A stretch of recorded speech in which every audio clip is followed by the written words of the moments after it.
Hey everyone and welcome back. If you've ever needed to send out a newsletter or some updates to a big group, you already know how powerful Mailchimp can be. But getting your contacts from an Excel spreadsheet into Mailchimp, that can sound intimidating at first. Today I'm going to walk you through exactly how to import your contacts the right way using a CSV file. By the end of this tutorial, you'll be all set to manage your contacts in Mailchimp, saving you loads of time and hassle. Let's dive right in. So the first thing you'll want to do is head over to Mailchimp and log into your account. Once you're in, look towards the left sidebar and find the section labeled Audience. This is where Mailchimp keeps your contacts organized. Think of it like your digital address book within Mailchimp, super important because everything you send out starts with who you're sending it to.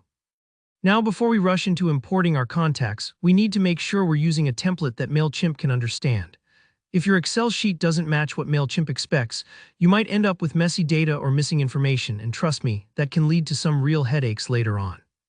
So what we're going to do is use Mailchimp to generate a sample CSV template for us. To get that template, go to your audience page and look for the export option. Click on Export Audience. What this does is it creates a CSV file, that's just a type of spreadsheet, showing you exactly how Mailchimp wants your contact information formatted. Once you click, it'll download that CSV to your computer. This part might take a minute depending on how many contacts you already have, so don't worry if it's not instant. Now here's the really useful trick. We'll take that CSV file and simply edit it with our own contact information.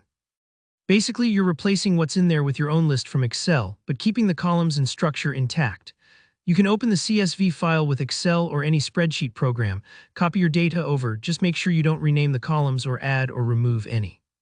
It's a bit like filling in the blanks on a form. As long as you match the format, Mailchimp will be happy. Once your contacts are ready in the CSV, head back to your Mailchimp audience page. Here you'll see an option called Add Contacts. Click on that and then choose Import Contacts. Select Upload a File and now go ahead and attach the CSV file you just edited with all your updated info. When you're ready, click Continue. Now Mailchimp will give you a chance to update any existing contacts. This step is helpful because it prevents accidental duplicates and keeps your audience list clean, like tidying up your address book before adding new phone numbers. Make sure you review this screen and choose Update Existing Contacts. Click Continue again, and now you'll see a page asking about tags. This is where you can add a tag to your imported contacts. I recommend typing in New so you can easily find these imports if you need to later. It's like giving your new contacts a sticky note saying, "Hey, I just got here." Click Continue a couple more times following the prompts. When you arrive at the subscription status, make sure your contacts are marked as subscribed.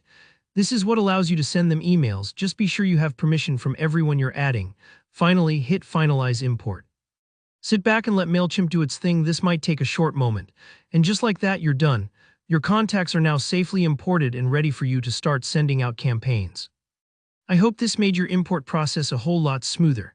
If you found this video helpful, give it a thumbs up, and if you have any questions, maybe you ran into a weird error or got stuck on a step, drop a comment down below and I'll do my best to help out. And of course, hit subscribe for more straightforward tech tutorials like this each week. Thanks for watching and see you in the next one.